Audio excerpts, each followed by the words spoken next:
बात कर ही रही होती है कि तभी तेज बारिश होने लगती है और वहां कुछ कॉलेज के लड़के भी आकर खड़े हो जाते हैं। अरे खुशबू तो बहुत अच्छी आ रही है आंटी। आप हम 3 दोस्त के लिए एक एक प्लेट अंडा पराठा और एक एक कप चाय लगा दो।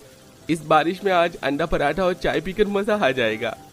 हाँ बेटा, बस 10 मिनट रुको और यहीं बैठ जाओ, मैं अभी आप लोगों का चाय पराठा लगाती हूँ। बाहर झमाझम बारिश हो रही होती है और अंदर शांति आरती के साथ चाय और अंडा पराठा बनाकर अपने ग्राहकों को देती है।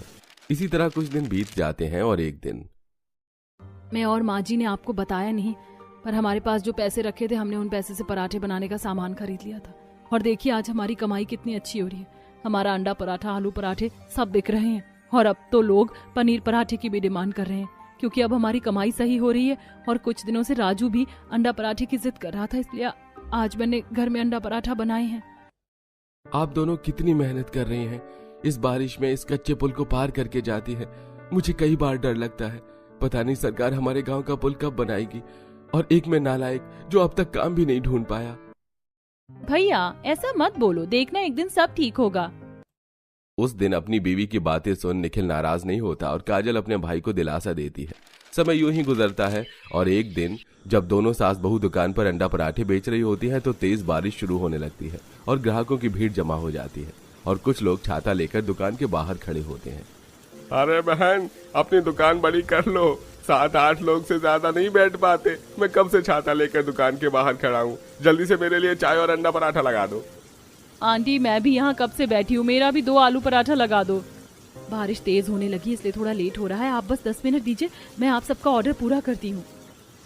इतना बोल शांति चाय बनाती है तो वहीं आरती जल्दी से कुछ अंडा तोड़ती है, उसमें नमक, प्याज, मिर्च, टमाटर डालकर उन्हें मिला लेती है और तवे पर रखकर पराठे में अंडा मिलाती है और कुछ देर बाद आटे की लोई बनाकर उसमें आलू भरकर बटर लगाकर आलू पराठा बनाती है कि कुछ ही देर में आरती सभी ग्राहक का ऑर्डर दे देती है। पर शाम को जब दोनों सास बहू चाय पराठे बेचकर घर आ रही होती हैं तो वो देखती हैं कि पुराना पुल फिर से टूट चुका है और नए पुल बनने की तैयारी हो रही है।